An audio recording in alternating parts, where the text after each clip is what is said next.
In NBC's The Office, no one ever seems to leave Dunder Mifflin. You have some side characters here and there who change jobs, Jan to her candle business, Ryan takes night business school classes, but for the most part, people stay put. And for some characters, intense company loyalty is at the heart of this. Now, obviously The Office is a TV show and you wouldn't want your cast switching in and out every year, but I think it's interesting to think about how in the real world, staying at Dunder Mifflin may have negatively affected every Office character financially. And more importantly, how thinking about this can help you make the most of your career. So with that, let's talk about how company loyalty keeps you poor. Let's talk about why company loyalty is totally overrated, why your company is not your family, and how you can make more money through job hopping. By the way, if you're new here, I'm Cara and I make videos about the intersection of money, media, and intentional living. And if that sounds like your thing, check out my other video essays like how influencers don't care if you go broke and how FOMO culture keeps you poor. Also, a big thank you to today's sponsor, Skillshare. If you've been looking for a way to upskill or simply learn something new, I highly recommend Skillshare to do just that. Skillshare is an online learning community with thousands of online classes and members, from SEO strategy to project management to super creative, unique classes like music theory and collage art. Personally, I'm taking Ali Abdal's course on productivity for creators to help me improve my creating process as I balance this YouTube channel with my 9-to-5 job, but I've also been eyeing classes in project management and music production because I've been really interested in those topics for a while now. If you'd like to try Skillshare yourself, Skillshare is giving away a 1-month free trial for the first 1,000 people who use my link below. It's an incredible way to upskill yourself, which, as we'll talk about in this video, is really great for effective job hopping, but also just a way to explore topics that you've been curious about. And thank you so much to Skillshare for sponsoring this video. Okay, so let's first look at Dwight. Dwight is the epitome of corporate loyalty. He follows the rules, he never wastes company time, and he constantly goes above and beyond what the company asks of him, even if at the detriment of everyone else.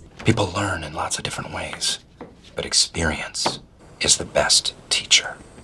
But research shows that this isn't helping Dwight or corporate loyalists like him. Actually, it's quite the opposite. It's looking more and more like company loyalty is completely overrated. According to a study published in the Journal of Experimental Social Psychology, corporate loyalty can directly lead to being more exploited, with the study explaining, quote, "Instead of protecting or rewarding them, loyal employees are selectively and ironically targeted by managers for exploitative practices. The targeting of these loyal workers is mediated by the assumption that loyal individuals are readily willing to make personal sacrifices for the objects of their loyalty." In the study, the researchers told managers about a company's tight budget and a fictional employee named John who worked there. Every time John was framed as a loyal employee, the managers in the study became more willing to ask him to shoulder unpaid labor. And yet when they compared loyal John to disloyal John, who'd been framed as not loyal to the company, they were both rated about the same in honesty and fairness. These results confirmed a suspicion we honestly could have made just looking at the Dunder Mifflin reactions to Dwight versus Jim. Both characters were seen as great employees. Michael loved both of them, but it was one of them, Dwight, who did a whole lot more free labor for the company, whereas Jim felt more comfortable not giving the company his all and eventually job hopping. But the risk of being exploited for your dedication to work isn't the only reason that company loyalty is overrated. Remaining loyal to a company by staying there for most of your career has shown to hugely affect your earning potential.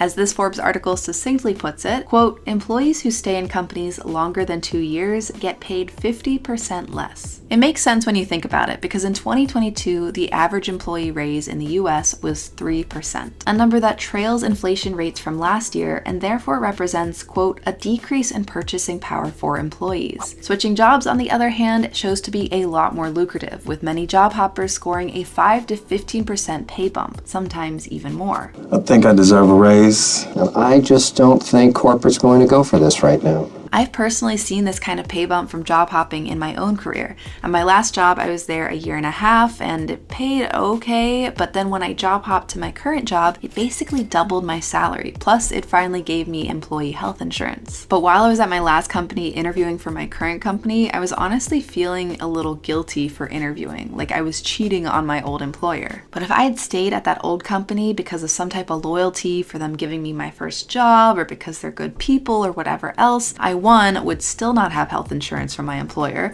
but also I would 100% be making less than I make now. And over time, that financial gap between my staying and leaving my old company would have only grown wider and wider. Because with more money coming in, I've been able to invest more, and then that compound interest over time just becomes that much more powerful. This doesn't seem huge at first, but it really adds up. For example, say you're bringing in an extra $1,200 a month because of a job hop. Let's say you put $200 of that extra money into lifestyle inflation causes like going out to eat more or upgrading the apartment you live in, but the other $1,000 is now going into extra investments on top of the $1,000 a month you were already doing, which is already amazing, by the way. But that extra money invested means that in 5 years, at an annual growth rate of 10%, you're looking at having an over $73,000 higher net worth because of that job hop. In 10 years, that becomes a nearly $200,000 difference in net worth, and that's if you don't even job hop more than that. To me, that there showcases two key tenets of reaching financial freedom. One, live below your means, aka just because you job hop and make more money doesn't necessarily mean you need to spend all that extra money. Instead, try to live around the same lifestyle as you were living before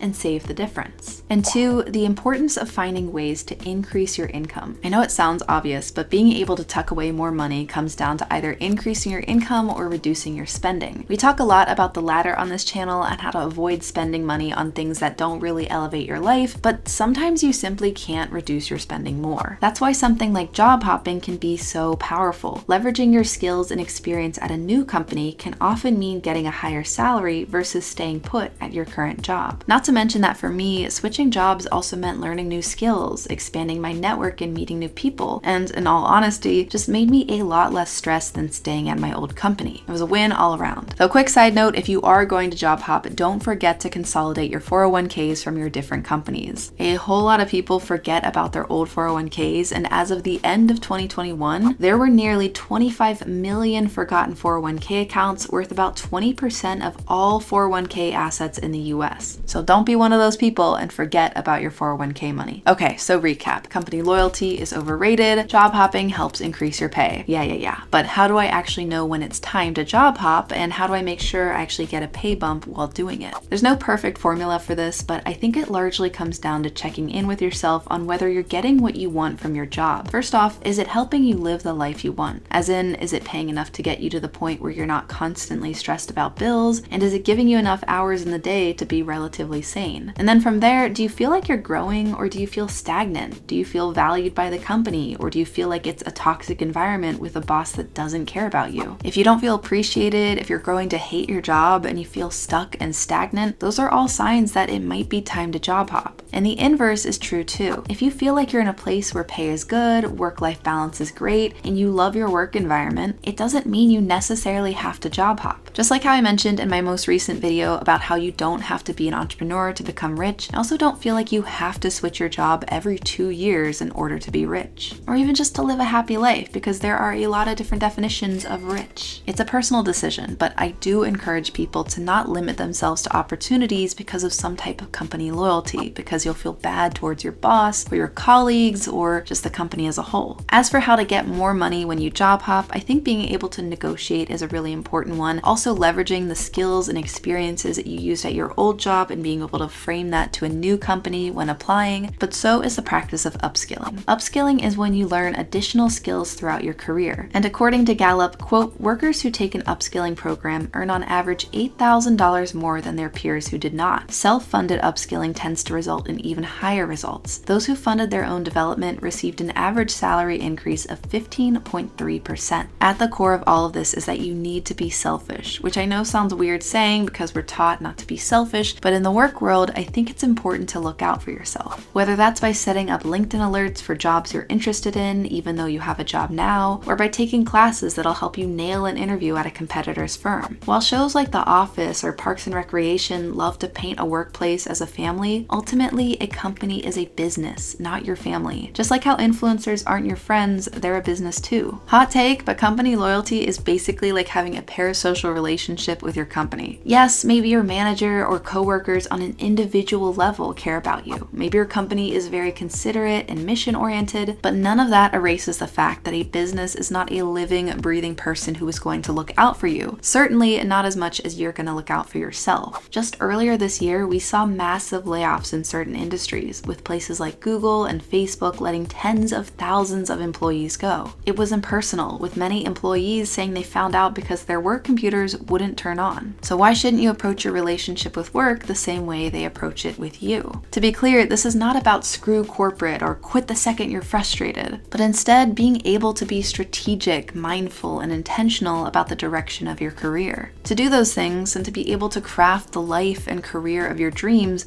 we simply can't allow corporate loyalty to factor into the equation. Sure, stay at a company if the environment and pay is great. Maybe you find the love of your life there, or you have a boss that really cares, or you get fun perks like Pi Day. But if and when it's the right time to leave, don't feel guilty. It's your career, it's your financial future, it's your life. The company is, a company. But what do you think? Do you feel like company loyalty is overrated, or is it deserved at times? If you're comfortable sharing, how do you feel about your own company? Let me know in the comments below, and thank you as always for watching this far and supporting this channel. An extra special thank you to the patrons on Patreon for supporting this channel, and if you want more video essays, go check out my recent one, You Don't Need to Be an Entrepreneur to Become Rich. Thanks again for watching, and I'll see you next time.